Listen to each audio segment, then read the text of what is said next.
Well, thank you very much, and it's a real pleasure to be able to talk with you. And I'd like to welcome you on behalf of the Irish chapter of La Red in Defensa de la Humanidad, and also on behalf of the Fela an Phobal, the People's Festival here in Belfast.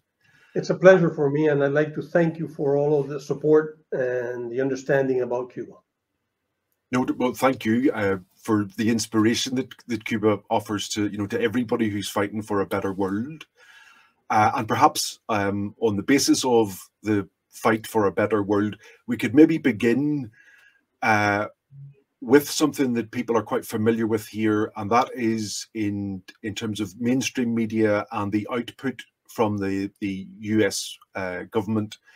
There's a lot of talk about human rights and democracy and international law and a rules-based system and so on.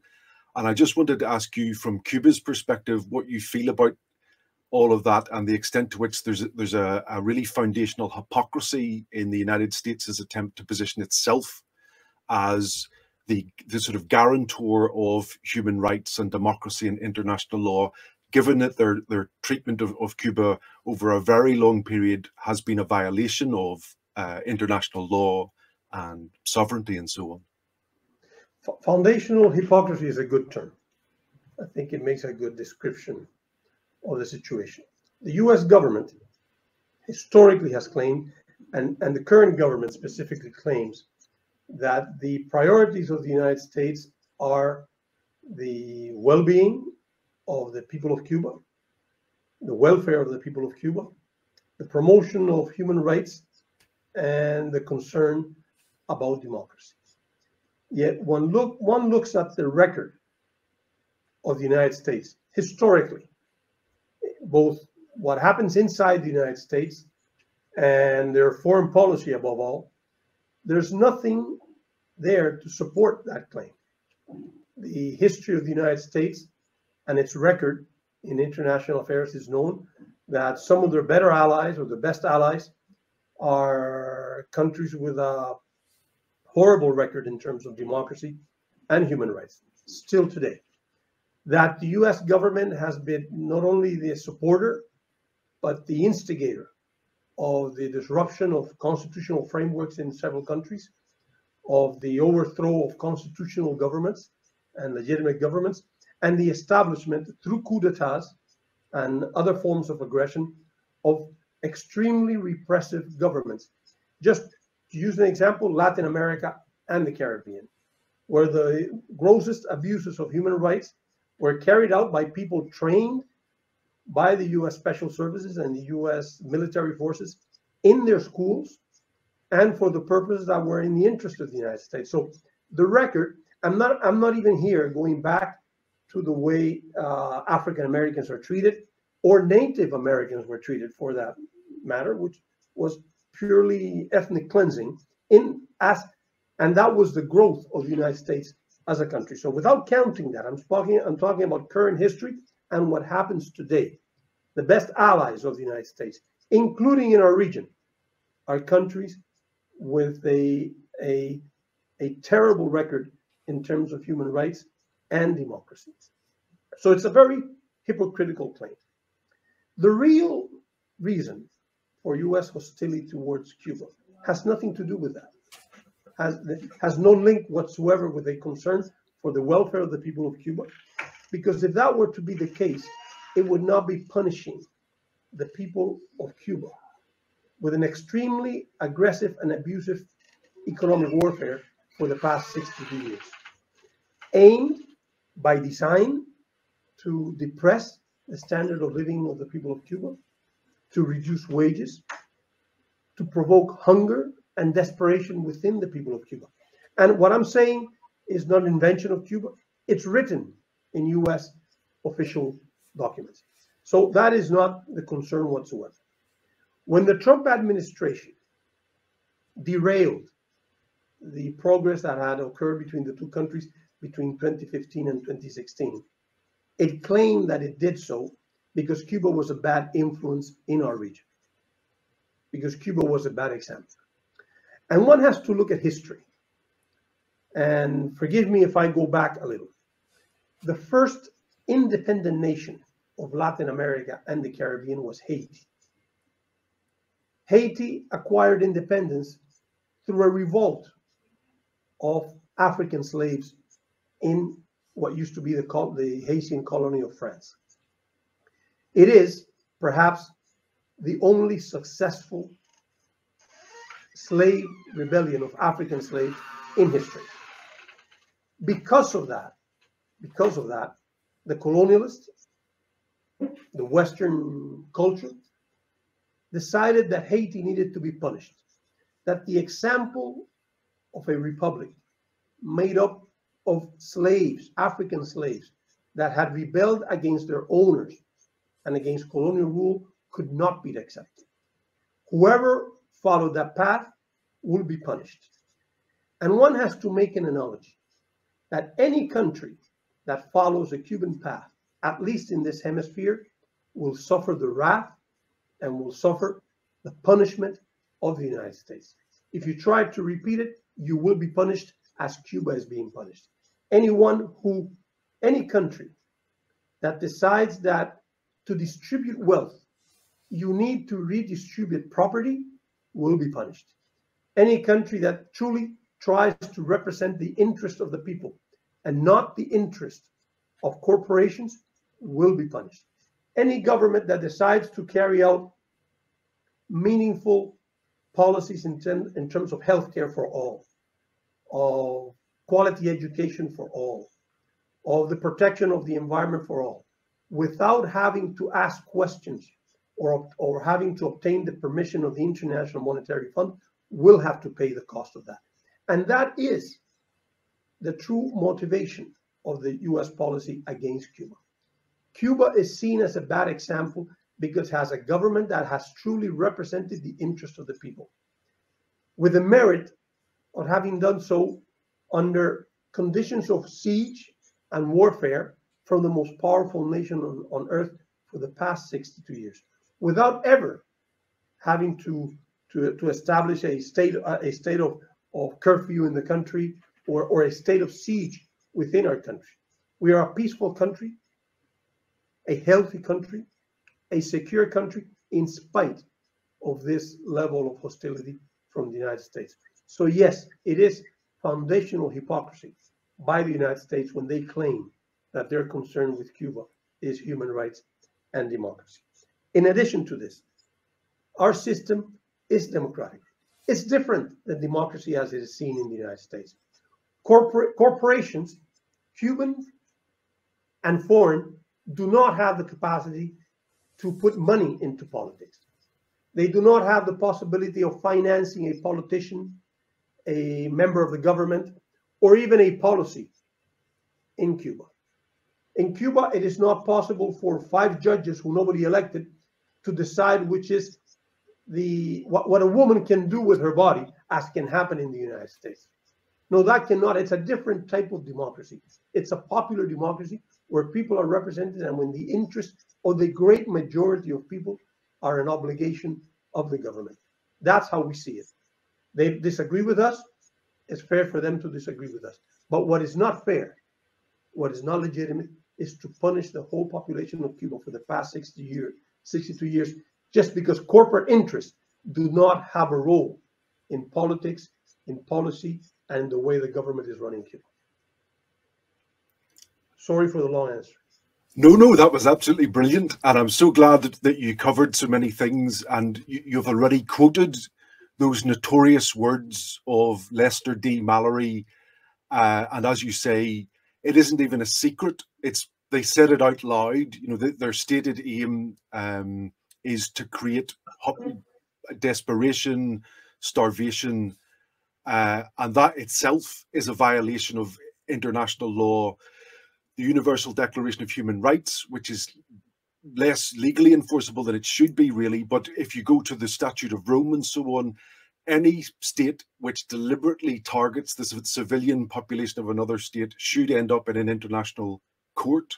And I think one of the many hypocrisies in this is that the United States claims it is the world's policeman, but yet it won't subject itself to the international law that it claims to uphold. It won't it will threaten international courts.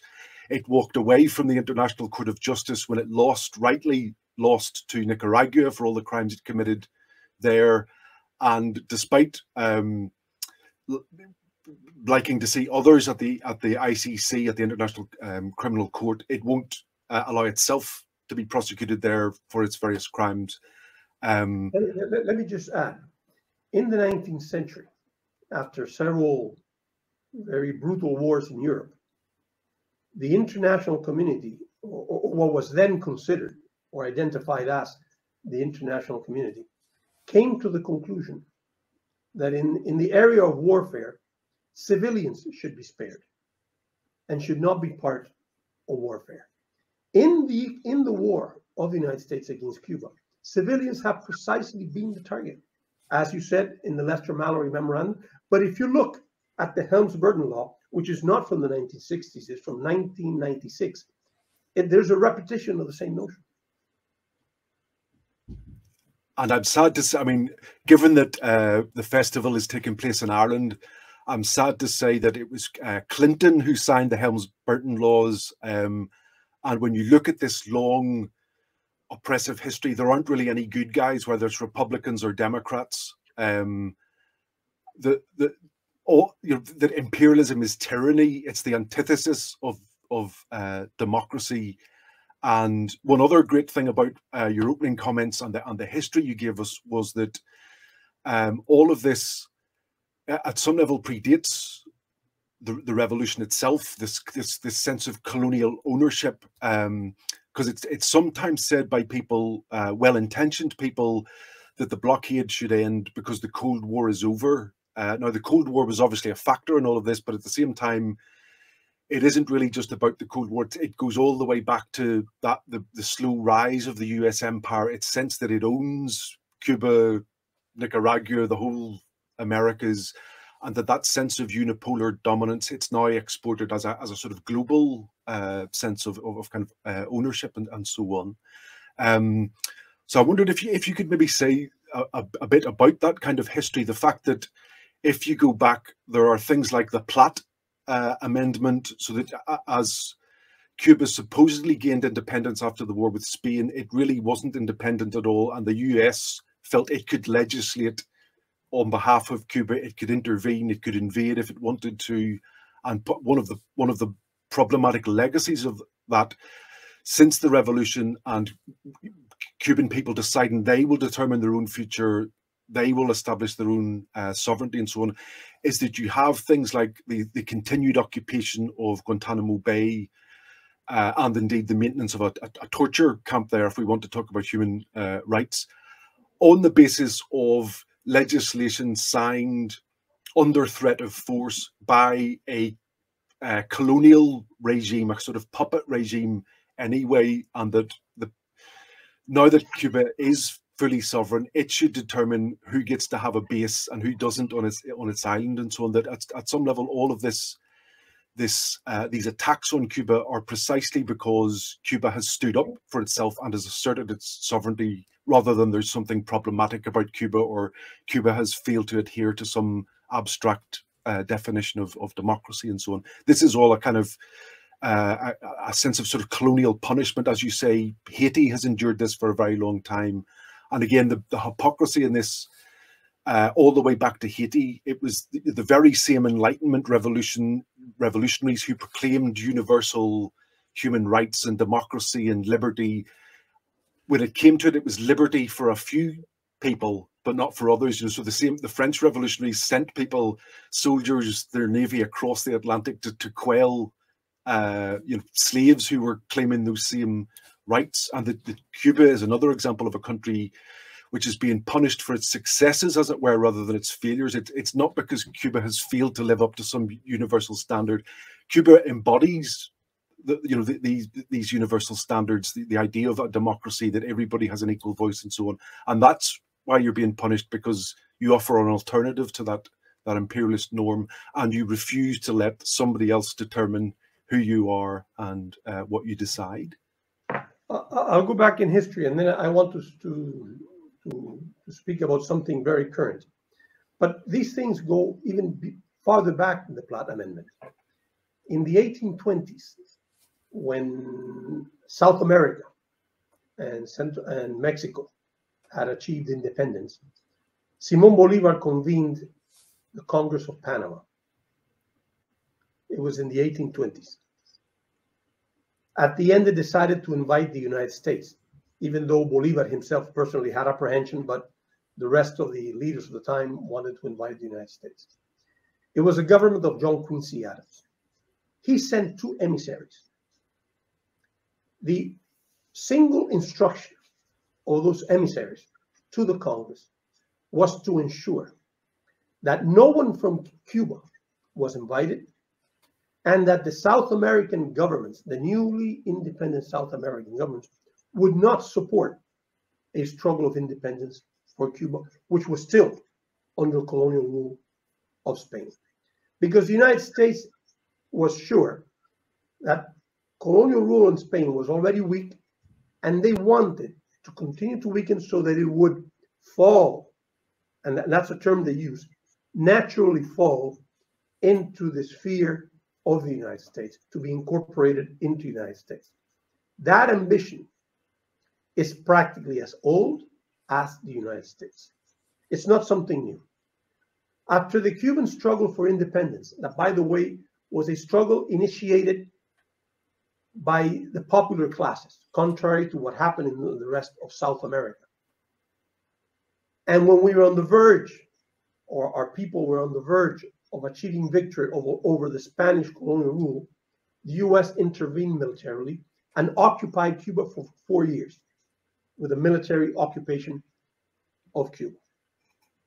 Dismissed the soldiers of the Independence Army and took control of the country, and allowed the new Cuban to become a republic with a constitution, only on the condition that would Cuba annex an appendix to the Constitution written by a US congressman named Platt that established several basic rules. One of them was that the United States had the right to politically and militarily intervene in Cuba whenever it believed that there was instability in Cuba or that stability was threatened in the country, when it was believed by the US government. Secondly, that Cuba could not sign any treaty without any government around the world without the permission of the United States. And thirdly, that the United States had the right to rent territories in Cuba to establish naval military bases. And that is the origin of the naval military base that continues to exist in the province of Guantanamo in Cuba, under US authority and against the will of the people of Cuba. That in itself was an instrument of colonial rule, the Platt Amendment. The Helms-Burton Law, written in 1996, as I said, is, I would say, an exaggeration of the Platt Amendment, a much more comprehensive and lengthy document with much greater ambition in terms of controlling the fate of the Cuban people. The only difference is that at that time, the Platt Amendment was imposed under the military occupation of the United States, and it was accepted then as a condition that Cubans could not move away. Today, they cannot do that. It can be the law of the land in the United States. It is not the law of the land in Cuba. It has no legal meaning or political meaning in Cuba whatsoever. But yet under it, the US government applies the brutal economic policies against our country and pressures countries all over the world so that they would put obstacles or simply stop their economic and commercial relationship with Cuba. Now, to do so, the United States has always needed to establish narratives that are totally hypocritical. When the Trump administration decided to derail the process of establishing a more respectful relationship between 2015 and 2016, when the Trump administration decided to derail that, they needed pretext. So they followed several lies. One of them was that acoustic attacks have occurred in Cuba against US diplomats. Today, even the CIA denies the notion that any attack occurred, and yet it continues to be the basis for measures taken on that occasion, and that have not been changed. It's said that Cuba had the figure changed from 20 to 30,000 soldiers in Venezuela. Nobody was ever to show or put evidence of one battalion, of one company, of one platoon, of one squad in Venezuela, but yet it was taken for granted. And members of Congress would repeat it, the media would repeat it, and politicians, of course, would repeat it. It reached the point in their enthusiasm that the president of Brazil spoke of 50,000 soldiers in Venezuela. So those were fabrications they made, but they went beyond that. They understood that there were several areas of Cuba resulting from the impact of the Cuban Revolution that were provoking the recognition and the admiration of Cuba in many parts of the world. And I'll use 3 examples. One of them is art and culture and artistic creation in Cuba. Cuba was, in the view of US politicians, being recognized or acknowledged by something that they despised, because no developing country has invested what Cuba has invested in terms of art enjoyment, art creation, and art promotion for everybody, and access for everybody, in every province, in every municipality, in music, in theater, in literature, in dance, painting, sculpture, visual arts of every type, you name it. Cuba has made an investment that no other developing country has done, and perhaps in terms of proportional income in the economy, no country in the world has done what we do and what we continue to do. So Cuba was being praised for that. In May of 2018, the Kennedy Center, a huge cultural institution in the city of Washington, D.C., had a festival of Cuban art. And this was an insult for the anti-Cubans in the United States. So they decided to target the artistic creation and culture to demerit Cuba and to try to discredit Cuba, and to build a narrative that to some seems that the Cuban government is at war with its artists and its intellectuals. Simply by common sense, one should ask, why would the Cuban government become hostile to its artists and its intellectuals?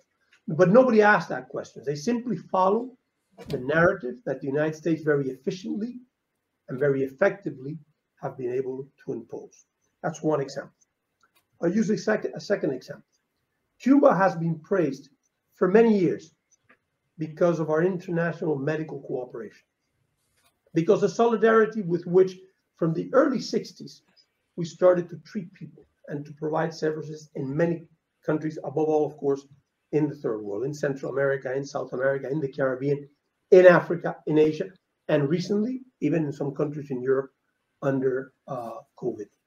Cuba has been praised for that by several Secretary Generals of the United Nations, by Director Generals of the World Health Organization, the Pan American Health Organization, and by politicians, even in the United States. Well, they decided that this could not stand and this could not continue. So they began with a narrative that Cuba was exporting slaves, that the Cuban doctors, the hundreds of thousands, I'll repeat the figure, hundreds of thousands of Cubans that provided services in more than 100 countries around the world to millions of people, above all people in the most depressed and the most remote areas, sometimes at their own risk, are doing so in the condition of slave. But they go farther than that. They say that Cuba is practicing human trade and human trafficking. And then they threaten governments that in developing countries in Africa and Central America, that if they accept the contribution of Cuban doctors, then they are engaging in human trafficking. And this could have an implication in the international aid that they receive, above all, from the United States.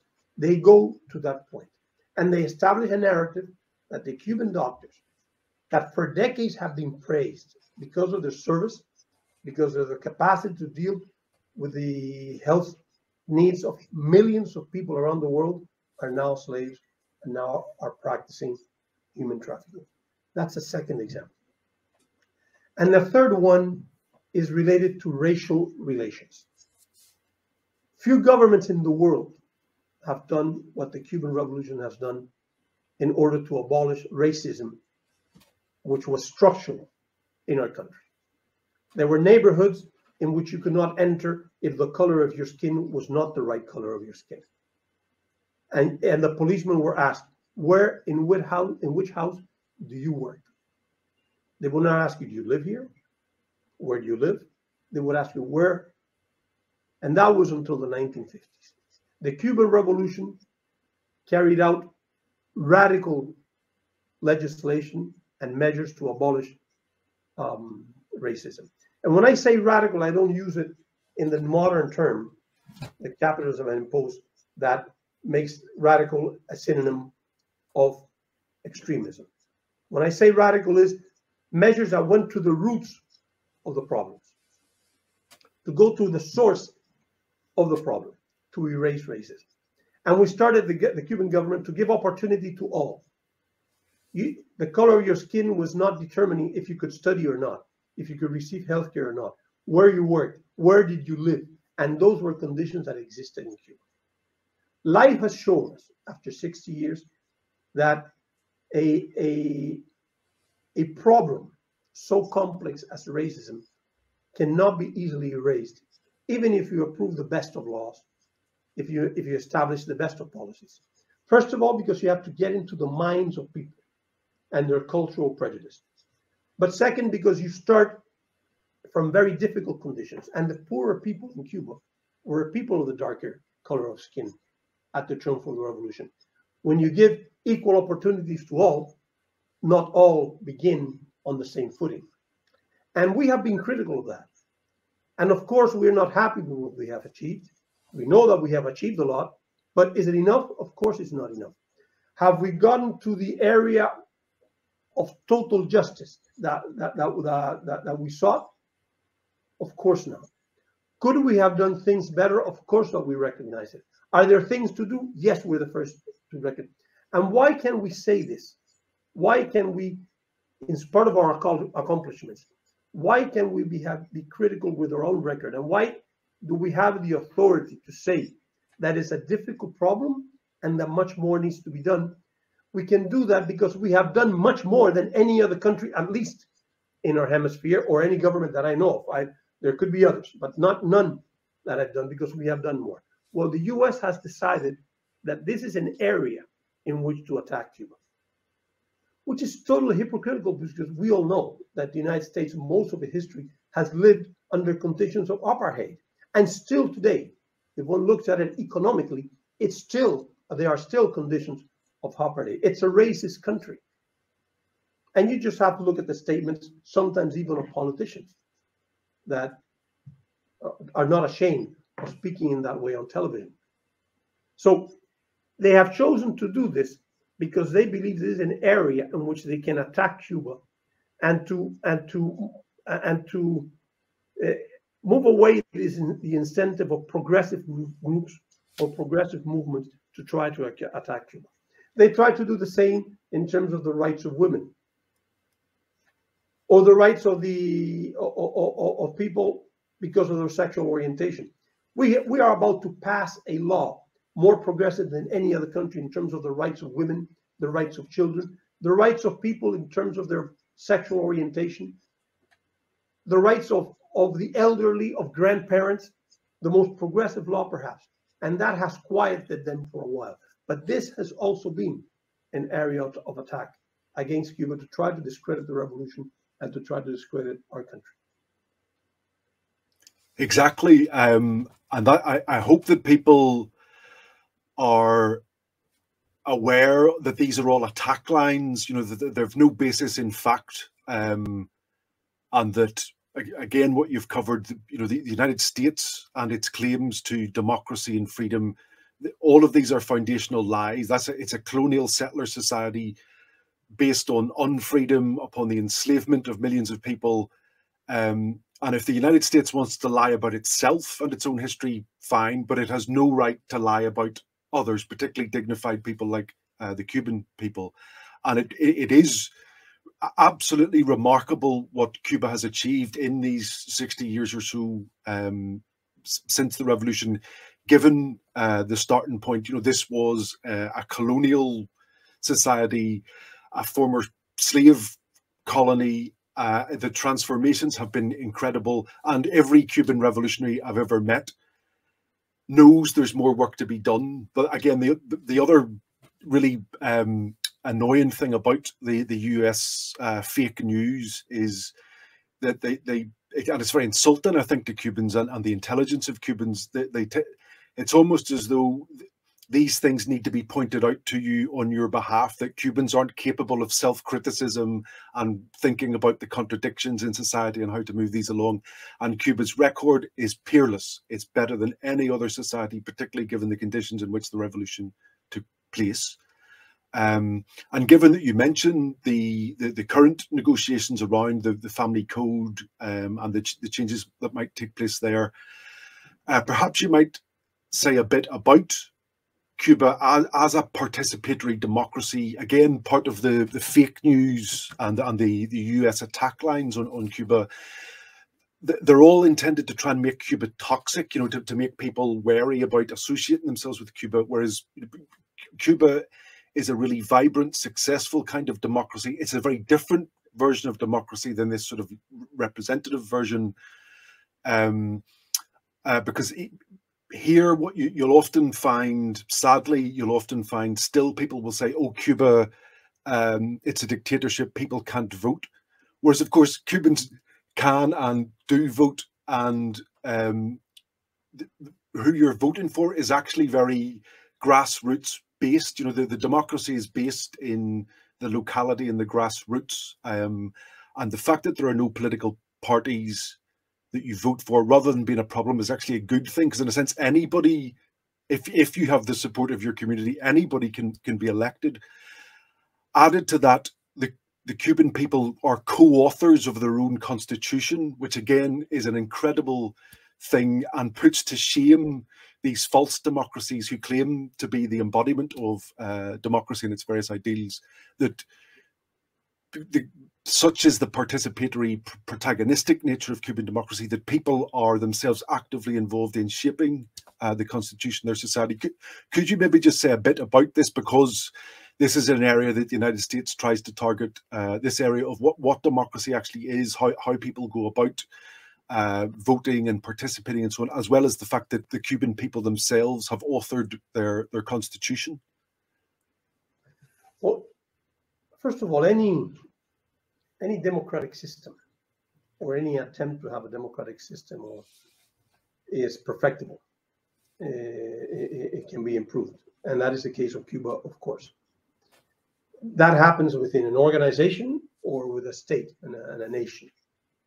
Our quest has always been, and our challenge, when in the 1970s we started to try to write the Constitution of 1976, how did we ensure that people would have a direct participation and a constant participation? Not to have democracy rest on the simple notion that once every few years you had the right to vote for just a few, and then those politicians could forget until the next cycle about the people, and the people would have no further participation. That was one challenge. The other one was, how did we avoid money to participate into the election? How can we avoid factions to be the ones determining in a country that's unitary, in a government, in the nature of our society? And how do we adapt it to the kind of society that we were building? A society built in solidarity, in the common good, in very, very expanded levels of equality and equitable distribution of wealth. How, and that was a challenge in the 1970s, and it was again the challenge 3 years ago when we adopted a new constitution. The people of Cuba, in one of the features of our democratic system, elect their own representatives directly, without coercion, without participating in any organization or party, because parties do not have any role in our electoral system, or in our electoral system, they have no role. So people in their neighborhoods nominate and elect their own representatives at the municipal level. They also participate indirectly, not directly, in the nomination of the National Assembly, of the deputies of the National Assembly, which are the two instances in which, according to the Constitution of 2019, we elect representatives. Even though they participate indirectly through the municipal assemblies, they vote directly, secretly, and on their own, without any influence of anyone, on who their national representatives are in the National Assembly. That is established in the Constitution.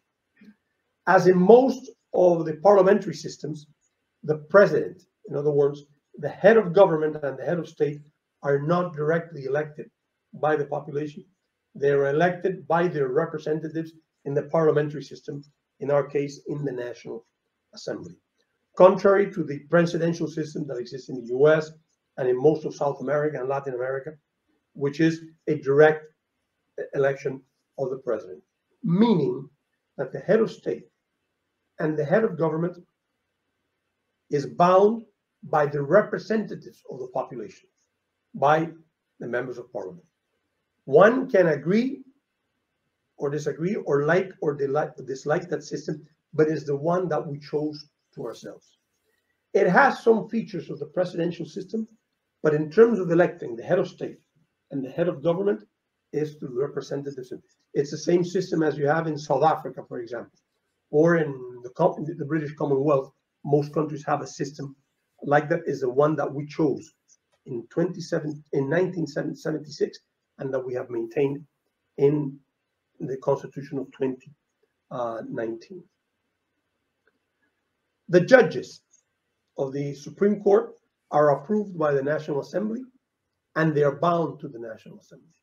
It doesn't mean that there are politics, because they have independence in their actions, but they cannot act as in the United States in the way they want and the way they like somebody, without no accountability to the rest of the population. People participate in the political system through the representatives at the municipal level. Every week, there's a day of the week in which any citizen can go and visit the municipal representative and claim whatever they want, or national level, provincial, or municipal. And that representative is obliged to carry it to the municipal assembly and to municipal government, or even to try himself to try to take actions to solve whatever problem the citizen has. Every year, or every several months, that representative has to be accountable to its electors in a meeting where he says what he has done, what he has done, and citizens have the possibility of claiming, we don't like this, we like that, and because he has to be accountable. People have a right to participate in municipal meetings of the municipal assembly and to claim whatever they want. That is a system that we have. It can be improved. It can function better. The people who are in charge can do a better job. That is clear, and it's something that we need to argue and to perfect and to continue to work on. But it is a democratic system. And again, no corporation, big or small, has any saying in what happens. There's no amount of money, and there's no avenue by which any amount of money can enter the system. So the only thing that participates are the willingness of the citizens, the only one that can have an input on what happens. And of course, the national policies of the government. That is the constitutional system.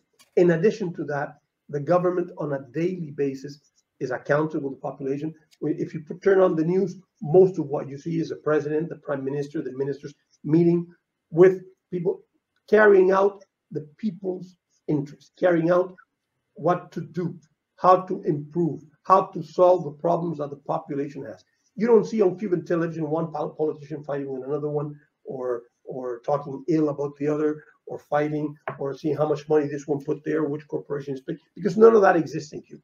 That's what you do not see if you were to follow the news and television normally. In addition to that, we have a network of social organizations that have constitutional recognition. The Women's Federation, the Farmers Organization, the Union, the Central Union Federation, the University Students Organizations, all of those, the artists, intellectuals, and cultural, all of those have constitutional recognition in our government, and those are all also avenues by which the population and by sectors, not only by neighborhoods, but by sectors, they have a way of pushing the agenda and pushing the interests and the concerns of the population. I could go on forever, but that is more or less the essence of Cuba's constitutional and democratic system. No, that's brilliant. Thank you. And that's very clear. The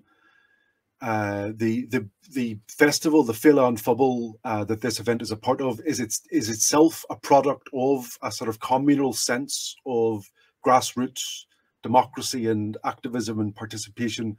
So I hope people take on board what you've said, because I think one of the ironies in all of this is that the United States and others, they seek to hold Cuba up against some sort of standard that is an abstraction. It doesn't, this abstract ideal version of democracy doesn't exist in the United States.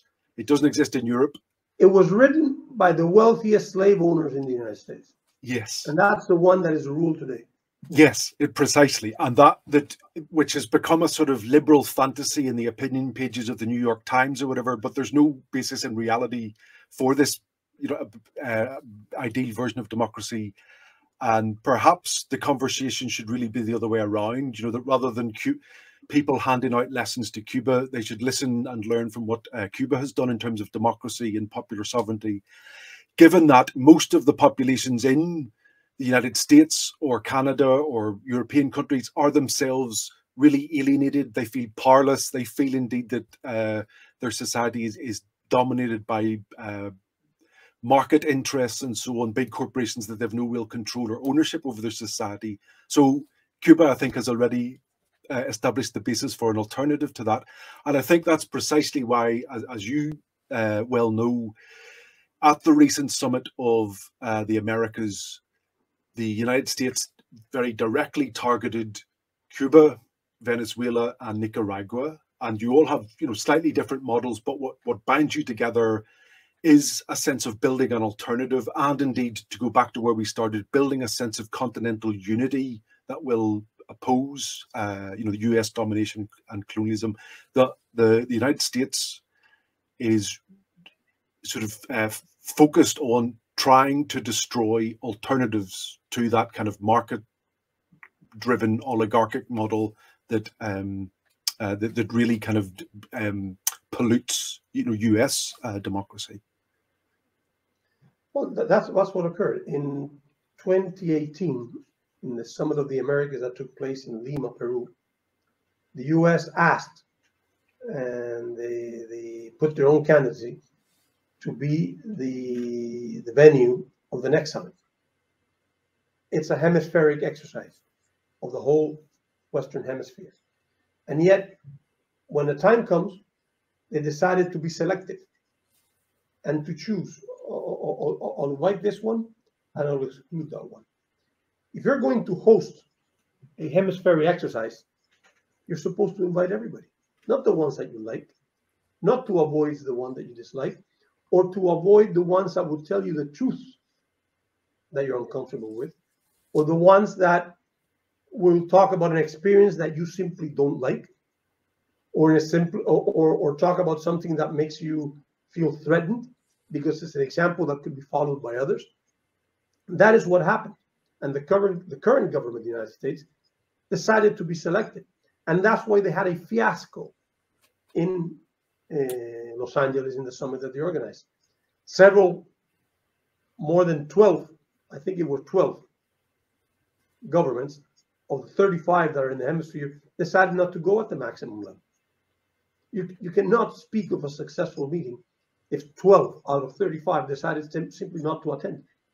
And then they were told in their face that the exclusion was unacceptable for the region, that the convening country, the host country, does not have the right to say, I want to select this one and not that one. And therefore, the meeting, instead of speaking about the topics that you are supposed to be useful for the region, turned out to be a criticism of the United States and it's the bankruptcy of its hemispheric policy and its regional policy. Because the US has the old notion that the region is some sort of backyard.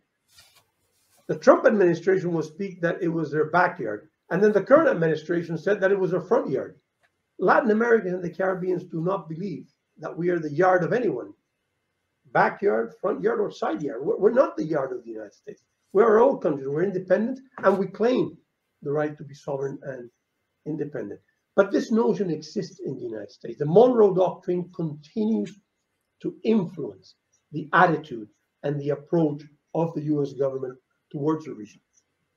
Regardless if they recognize it as the Trump administration did, or they do not recognize it as today. But in practical terms, their view of Latin America and the Caribbean is that it's their space, their area of influence, their space of influence, and that they simply have the right to dictate what can happen in this region of hundreds of millions of people. Precisely.